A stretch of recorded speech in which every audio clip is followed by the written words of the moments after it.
A manchete é: depois de passar os últimos 2 anos fazendo vistas grossas para os crimes de Bolsonaro, o Procurador-Geral da República finalmente é convidado a fazer o seu trabalho.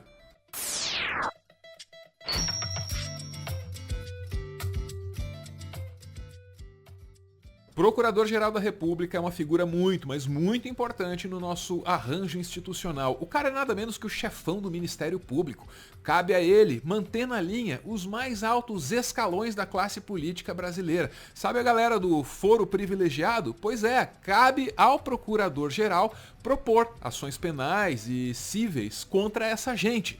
É o Procurador-Geral quem tem a obrigação de denunciar deputados federais, senadores, ministros de Estado e até o presidente da República. Acontece que no Brasil recente esse cargo tem sido alvo assim de uma espécie de maldição.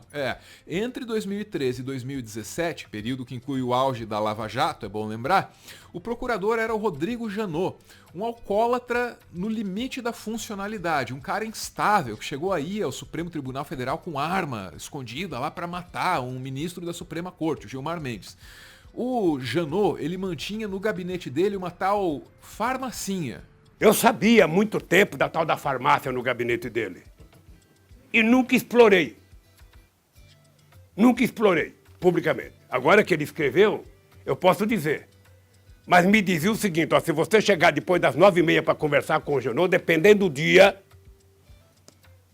ele já tomou remédio. No livro, Janot relata que resolveu incrementar uma antiga sala de repouso na PGR com uma geladeira abastecida com vinho, cerveja, uísque, cachaça, rum, vodka e gin. Era assim que eu tentava melhorar o ânimo, diz o ex-procurador.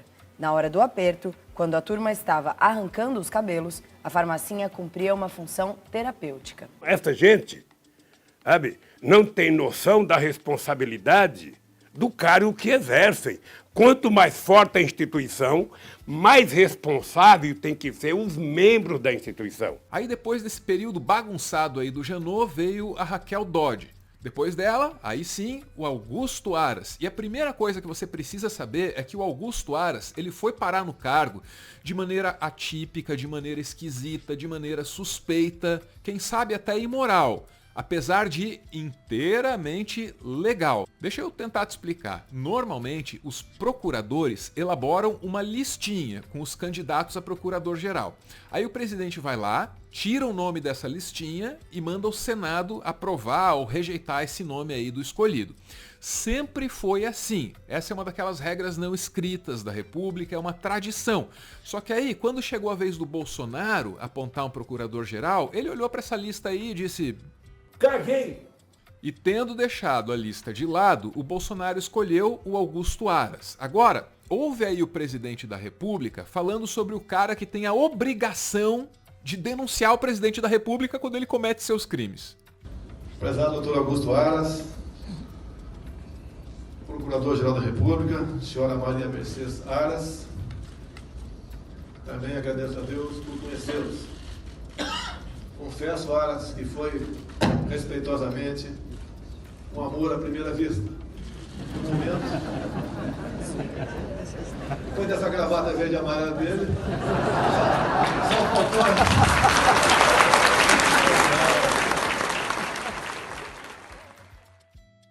E de fato, desse amor à primeira vista, nasceu uma relação muito harmoniosa. Harmoniosa até demais. Bolsonaro pode fazer o que quiser e o Aras sempre vai fingir que tá tudo bem. O Bolsonaro pode encarar a pandemia com a estratégia de onda da imunidade de rebanho por contágio, beleza. Pode comprar o Centrão inteiro com um orçamento paralelo, não dá nada. O Bolsonaro pode ameaçar golpe dia sim, dia também e mentir sobre o nosso sistema eleitoral. Sem problema. Para resumir, o Aras sóbrio está sendo mais perigoso que o Janot bêbado.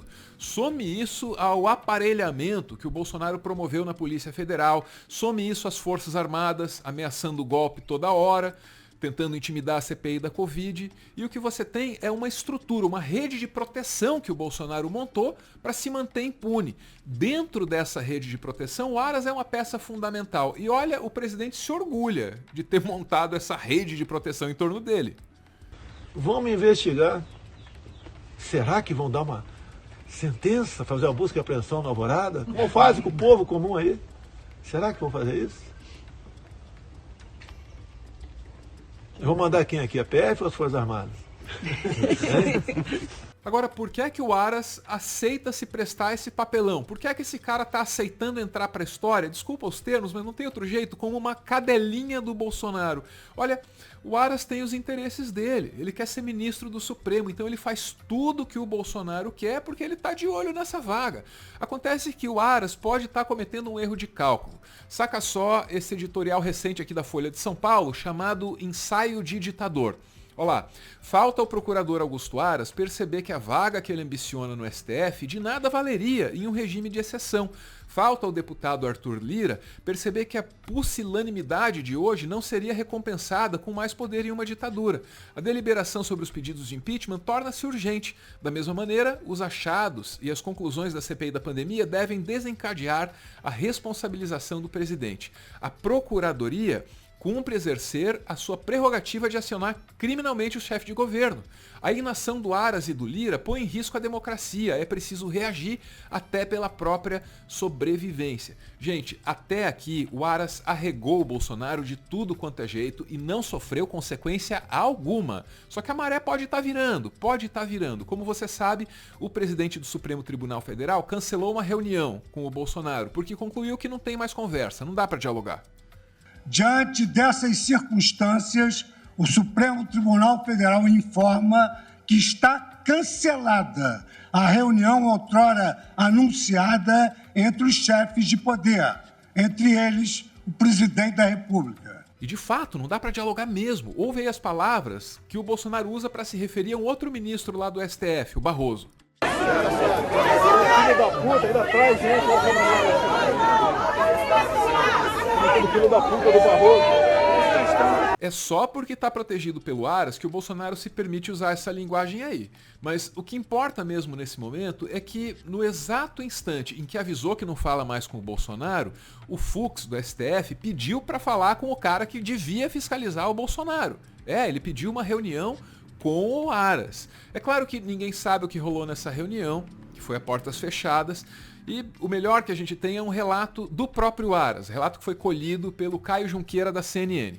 Depois, como eu disse, ele negou que tivesse sido cobrado de qualquer coisa pelo Fux, elogiou o presidente do Supremo, disse que foi um gentleman, foi muito educado, falou também que não tem personalidade, quem conhece ele, de aceitar tomar carão de ninguém, que seria o caso, eventualmente, de uma cobrança, né? Eu perguntei, o senhor foi cobrado? Ele disse, isso não ocorreu, não tenho personalidade para tomar carão de ninguém. A nossa conversa foi a mais respeitosa possível, como sempre acontece com ministros do Supremo. O presidente do Supremo, Luiz Fux, é um gentleman e mantém uma relação de respeito comigo, assim como todos os ministros do Supremo. Não houve nenhum pedido, nem cobrança. É óbvio que ele vai dizer que não houve cobrança por parte do STF, mas se a gente for ver o que a imprensa está publicando sobre esse encontro, bom, aí a coisa muda. Fux cobra Aras para que PGR cumpra seu papel na investigação de denúncias. O texto é do Estadão e vai contradizer por completo aquilo que o Aras disse para a CNN. Durante o encontro, Fux deixou claro que o Procurador-Geral da República deve cumprir seu papel institucional de avaliar denúncias, assim como o Supremo cumpre sua missão de defesa da Constituição. Ambos pregaram o diálogo permanente entre as instituições, embora Aras tenha se mantido calado até o momento sobre os atritos entre os poderes. Aras vem sendo cobrado por seus pares a se posicionar sobre as ameaças de Bolsonaro às eleições, que tem condicionado a realização da disputa de 22 ao voto impresso. Pois é, o Aras pode até negar que foi cobrado pelo STF. O que ele não pode é negar que existe sim muita cobrança por parte dos colegas e ex-colegas dele no Ministério Público. Saca só, Aras não pode ser passivo e tem missão de defender STF e TSE, dizem subprocuradores gerais. E vamos direto para o texto, porque finalmente alguém tomou coragem para pedir para o Aras fazer o trabalho dele. 29 dos 74 subprocuradores-gerais da República escreveram que incumbe prioritariamente ao Ministério Público a incondicional defesa do regime democrático, com efetivo protagonismo, seja mediante apuração e acusação penal, seja por manifestações que lhes são reclamadas pelo Poder Judiciário.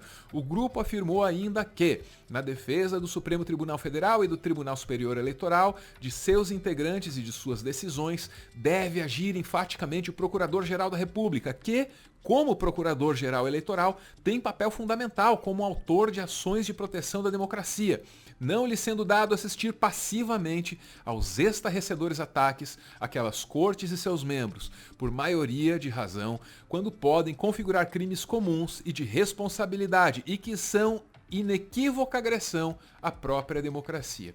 O Aras aceitou virar um facilitador de genocídio para ganhar uma vaga no Supremo Tribunal Federal. Não se sabe se um dia o sonho dele vai se realizar ou então se ele vai ter que pagar por tudo aquilo que não fez. Para continuar fazendo conteúdo e, quem sabe, expandir o projeto, o Meteoro depende de contribuições. A chave Pix do canal é essa aí, pixmeteoro@gmail.com. Você pode ajudar, mas claro, só se você quiser. Muito obrigada por ver esse vídeo até o final.